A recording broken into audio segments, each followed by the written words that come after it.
Hola, ¿cómo estás, Patricio? Buenas tardes. Muchas gracias por la invitación.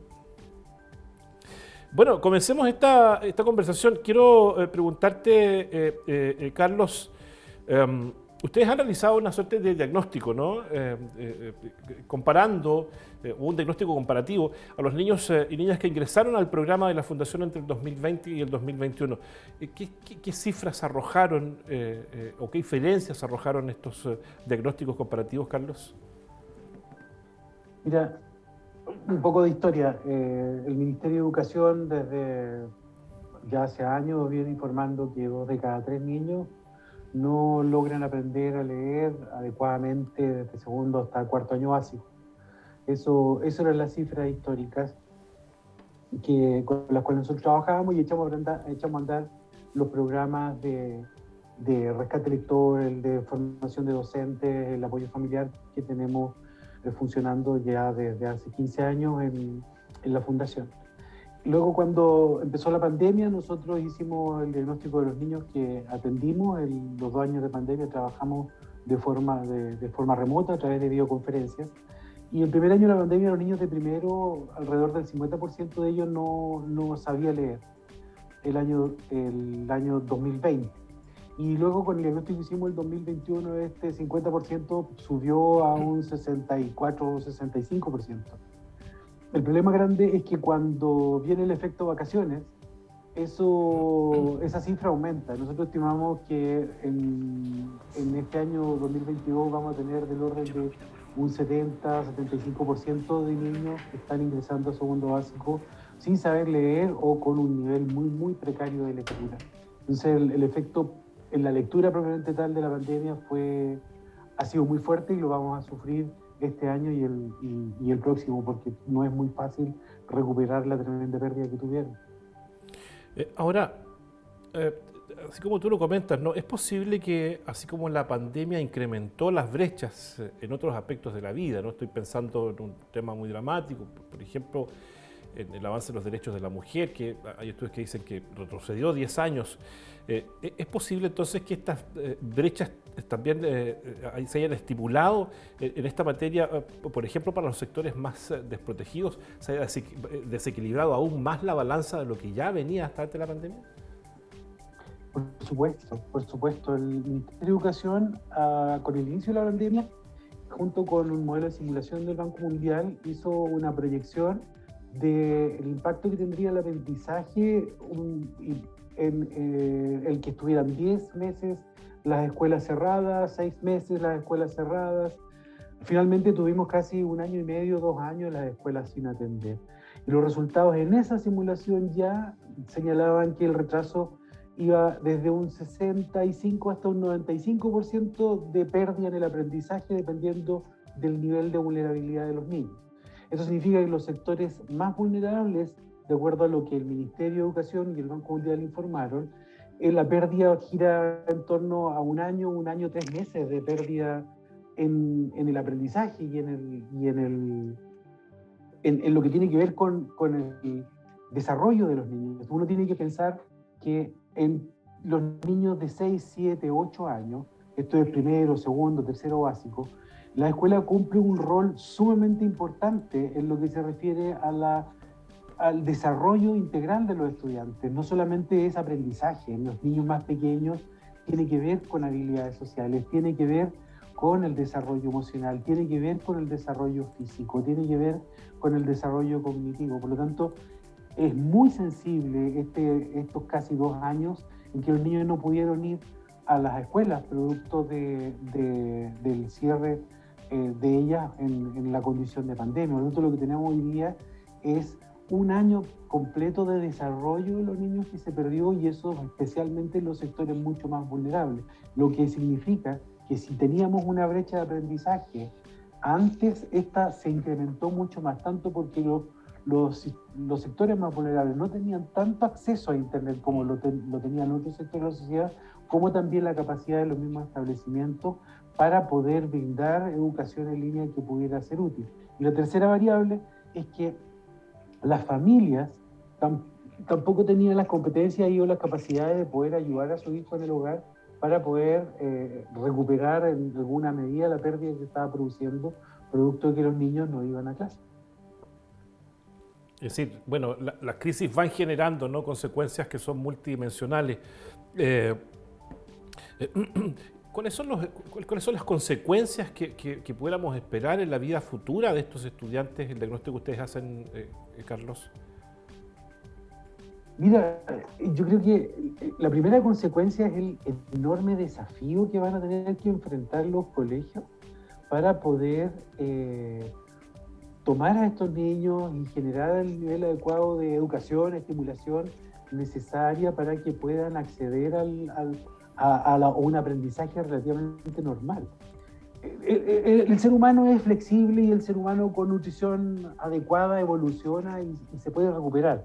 El tema es que si antes nos costaba lograr los mínimos deseables, esta brecha enorme va a retrasar todo el proceso de enseñanza y todo el proceso de desarrollo de los niños en la dimensión temporal que te mencionaba. Junto con ello, piensa en los enormes episodios de violencia que te lo voy a comentar precisamente. Es parte de lo mismo, es la dificultad que han tenido para adaptarse de 2 años de encierro a convivir con otros, a modular sus emociones, a no sentir ansiedad o angustia de estar compartiendo en espacio con otras personas. Entonces, sí, se va a recuperar. El problema es que si ya veníamos dando una batalla enorme para disminuir las brechas, lo que hoy día tenemos es que el proceso de pandemia y el retraso escolar nos incrementó la brecha y vamos a tener que trabajar junto con las escuelas, los profesores, los directivos, el doble para poder recuperar otra vez lo que significan los aprendizajes y el desarrollo integral de los niños. Te iba a comentar precisamente los hechos de violencia, Carlos, pero en términos del lugar que puede ocupar la prioridad que debiera tener el aprendizaje lector, ¿no? Situados en este escenario de violencia, que es parte de las consecuencias que también arroja la pandemia, ¿qué prioridad puede tener entonces el aprendizaje lector? ¿Sigue teniendo la prioridad que tenía hasta antes o de alguna manera se ve desplazado porque es necesario hoy día aplicar planes de contingencia psicoemocionales para los estudiantes? Mira, esto es como la discusión entre el contenido y el continente. Claro. Porque la lectura efectivamente es fundamental en este asunto. La lectura es la llave con la cual los estudiantes pueden acceder a todas las otras áreas del currículum. La lectura, a diferencia de aprender acerca de la biología de la célula, la lectura es el medio a través del cual los estudiantes acceden a la información en sociedad, en naturales, en matemáticas, en todas las áreas del currículum. Por lo tanto, lo primero es que la lectura es fundamental para que el niño pueda avanzar en su aprendizaje en todas las otras áreas del currículum. Por lo tanto, es distinto al retraso que se puede experimentar en el aprendizaje de la historia de Chile, por decirlo así. Y por otro lado, el abordaje para el desarrollo y el apoyo del desarrollo emocional y social de los niños es la forma en cómo se enfrenta la pedagogía en estas nuevas condiciones de reincorporación de los niños. Y ahí es cuando yo te digo, el contenido es la lectura y el continente es la forma en cómo se debe y se puede trabajar dentro de la sala de clases en esto. No se hacen clases de desarrollo emocional, no se hacen clases de desarrollo social, sino que la forma en cómo se enfrenta la pedagogía es, en este caso, la forma en cómo se enseña a leer tiene que incluir estas variables, que son el trabajo en grupo de niños, los espacios de expresión, los espacios de conversación, la modulación emocional y aprender a comportarse una vez más como tradicionalmente se usa en la sala de clase. Pero piensa que los niños que entraron ahora a segundo básico no han ido nunca a una sala de clase. Un niño que hoy día se matriculó estuvo todo el primer año en la casa y estuvo todo el kinder en la casa. Por lo tanto, ahora en segundo básico van a tener que aprender a ser sociales dentro de una sala de clase. Por lo tanto, se puede enseñar a leer como el contenido, pero el espacio educativo, de la forma en cómo se hace la docencia, no puede ser como lo hacían tradicionalmente los docentes, porque se incluyen ahora y se deben incluir estas variables que tienen que ver con las cuestiones sociales y las cuestiones emocionales de los niños, porque definitivamente tenemos ahora niños de 7, 8 años en segundo básico que nunca fueron a una escuela. Pero a mí me pasa, yo no sé si con la experiencia que tú tienes, Carlos, te pasa lo mismo. A mí me pasa, fíjate que siento que las autoridades estaban preocupadas de la presencialidad, de efectivamente volver a la presencialidad, pero pasamos de la presencialidad como que aquí nada ha pasado. Y yo siento que pasó de todo, es decir, vivimos una hecatombe, vivimos una crisis, los niños fueron los que más sintieron probablemente esta crisis. Entonces, siento que no se produce la transición, no hay ningún plan para mitigar los efectos que la pandemia causó en los niños. Y tú, no sé, tú, desde tu experiencia, ¿hay algún plan para mitigar los efectos que causó la pandemia, por ejemplo, en el aprendizaje lector? Mira, desde el sistema educativo, los profesores y las escuelas, yo tengo seguridad y certeza que se están haciendo cargo de este problema, porque en definitiva no se puede hacer como que no pasó nada. Ellos están Exacto. enfrentando la pedagogía con estas nuevas condiciones, con planes de trabajo que le permitan a los niños incorporarse a las salas de clases y aprender a ser estudiantes nuevamente. Eso no me cabe duda que lo están haciendo. Lo que pasa es que el desafío ahora es mucho más grande y no se puede llegar y empezar a hacer clases como si siempre las hubieran tenido, porque los niños no están en condiciones de enfrentar eso. Pero sí se debe hacer y se está enfrentando como sistema.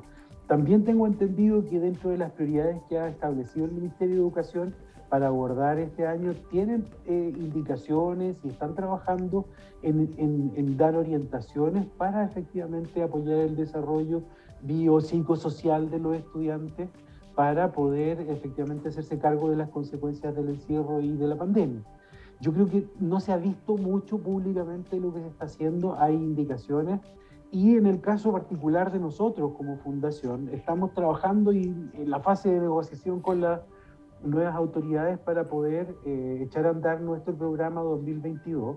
Bueno, eso te iba a preguntar Podemos ayudar. precisamente, Carlos, porque afortunadamente en nuestra región de la Araucanía tenemos Araucanía Aprende, que yo me imagino ya están preparando ciertos planes de contingencia, ciertos planes de apoyo para ir precisamente en ayuda de los estudiantes, pero también de las y los profesores, ¿no? Y de los equipos directivos de los colegios. ¿Esto significa negociar efectivamente con la autoridad de educación, Carlos? Nosotros empezamos a trabajar el año pasado, ya cuando terminamos el convenio 2021 con el Ministerio, empezamos a perfilar el programa 2022. Sin embargo, es necesario darle el tiempo a la autoridad para que se instale, entiendan lo que veníamos haciendo. Ya, pero el presidente dijo ayer que se acabó el periodo de instalación, lo dijo el presidente Boric. Ahora hay que empezar ya a trabajar. No, por supuesto. Y en ese sentido, la conversación con el Ministerio de Educación tiene que ver con perfilar el programa ya lo técnico. Exacto. Y la propuesta que nosotros les hicimos para poder atender a 6.000 estudiantes durante el año 2022 justamente tiene con hacerse cargo de la posibilidad de trabajar presencialmente y de que nuestros equipos de profesionales y las profesoras jubiladas o rescatistas que trabajan con nosotros puedan trabajar con grupos de niños y no tan solo individualmente, de modo tal que efectivamente pudieran trabajar tanto en la enseñanza de la lectura como en abordar elementos sociales y elementos desde el mundo, desde el punto de vista emocional. Este año le ofrecimos al Ministerio, en el convenio que estamos en la fase de negociaciones, atender a 500 escuelas. Tenemos ya invitado un grupo grande de escuelas que ya aceptaron participar o quieren recibir nuestra ayuda. Y también, aprovechando la experiencia del rescate lector remoto que hicimos durante la pandemia, tenemos la posibilidad también de trabajar con las familias directamente a través de videollamadas, como lo hicimos las veces anteriores, en los casos en que no se puede atender presencialmente los niños en las propias escuelas.